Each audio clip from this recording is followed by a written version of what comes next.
Tudo tem seu tempo, há um momento oportuno para cada coisa debaixo do céu. Tempo de nascer, tempo de morrer, tempo de plantar, tempo de arrancar o que foi plantado, tempo de matar, tempo de curar, tempo de destruir, tempo de construir, tempo de chorar, tempo de rir, de lamentar, de dançar, tempo de espalhar pedras e tempo de as ajuntar, tempo de abraçar e tempo de afastar-se dos abraços, tempo de procurar, tempo de perder, tempo de guardar, tempo de jogar fora, tempo de rasgar e tempo de costurar, tempo de calar e tempo de falar, tempo do amor, tempo do ódio, tempo da guerra, tempo da paz. Talvez uma das coisas mais valiosas que temos é o tempo. E quanto mais rápido nós entendermos que estabelecer um tempo de qualidade para a nossa vida, quanto mais rápido entendermos que a vida é única, curta e rápida, inevitavelmente esse entendimento vai fazer com que nós não percamos tempo. É lógico que uma parte do seu tempo é extremamente saudável que você dedique essa parte para que você venha ter lazer, uma diversão, se distrair. É importantíssimo. Pessoas que acham que vieram nessa vida apenas para trabalhar, que colocam um dinamismo acima da média na sua vida e acha que isso é saudável, é só uma questão de tempo até ela descobrir que acabou ficando sozinha, acabou ficando doente e pior, não dá para recuperar mais. Então aproveitar o tempo é algo que nós devemos fazer o mais rápido possível. Cada dia o tempo vai nos pedir alguma coisa. E é esse olhar atento que vai dando a gente essa condição, essa clareza de perceber o que de fato hoje grita pelo meu nome. O que de fato hoje chama por mim. Qual é a realidade hoje que é inadiável? Às vezes nós somos tão negligentes na percepção disso, que às vezes nós desperdiçamos um mês, um ano, 10, 20, colocando o nosso empenho numa realidade que nem era para aquele momento. E é por isso que é tão interessante a gente desenvolver a habilidade de dizer não e de dizer sim. Que essa é uma habilidade que só a maturidade nos traz. Que às vezes, porque somos imaturos, nós não sabemos nem dizer não. Não sabemos olhar as urgências do tempo. Então a gente vive para agradar o outro.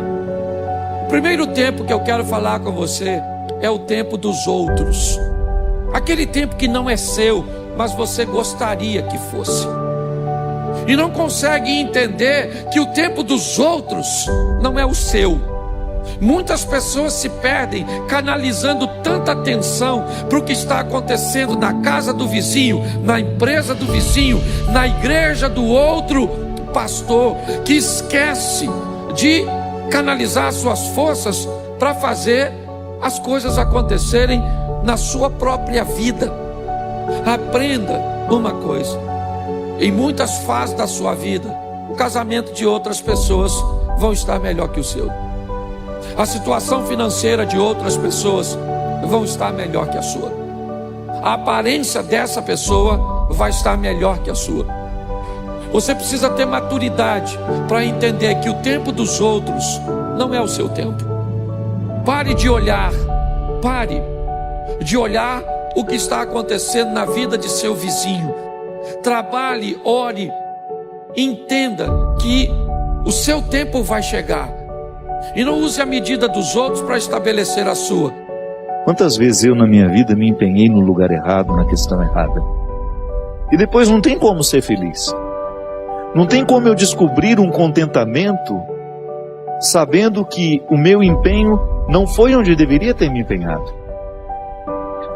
Tempo de chorar e tempo de rir. Há momentos que a própria vida te mostra a necessidade de chorar, de julgar para fora os seus excessos, de não ter medo da tristeza, de permitir que essa tristeza cave dentro de nós as suas riquezas e que nos ajude a encontrar a pedra preciosa que só o sofrimento poderia nos levar a conhecer. Depois vem o riso. O riso não nasce por acaso. O sorriso é o resultado da lágrima bem chorada. O sorriso é o resultado final de um processo de luta que nós estabelecemos, de observar dia a dia qual é o empenho que aquele dia me pede, o que hoje eu preciso fazer para ter o direito do sorriso amanhã. E é bom, você sabe por quê? Que à medida em que nós estamos passando o perrengue, sabendo que ele será construtivo, já nascem pequenos sorrisos ao longo deste processo. Quando a gente fala de um sorriso final, é apenas a metáfora de um processo bem feito, bem vivido. Tempo de abraçar, tempo de se afastar. Quanto sofrimento, né? Em perceber o distanciamento como necessário ao crescimento do outro. É aquele filho que vai embora para estudar. Não dá para reter filhos. Por isso que é tempo de abraçar, é tempo de cuidar, é tempo de estar junto. E vai chegar um momento em que esse afastamento será necessário para o próprio curso da vida. Depois volta. Mas num primeiro momento a gente precisa do distanciamento. É a urgência do dia. Chegou a época, é preciso estudar. É preciso buscar um futuro fora daqui. Quando nós observamos o movimento do tempo e as suas urgências, a gente entra dentro do contexto de uma sabedoria irrenunciável à nossa realização humana. Tempo de rasgar, tempo de costurar. Se a gente não tem coragem, muitas vezes, de rasgar algumas realidades, depois jamais conseguiremos viver a libertação dela. Muita coisa que nós vemos, nós até poderemos adquirir e ter, mas não fora do tempo. Tenha maturidade para entender que coisas fora do tempo pode deformar você. Deus, Ele está no controle de todas as coisas. Quando é fora do tempo, Deus não dá. Você pode espernear do jeito que você quiser, que Ele não vai se sensibilizar com você, porque Ele quer ser o melhor. Deus não age dessa forma. Então, se for fora do tempo, querido, não queira queimar etapa, porque o negócio vai dar ruim.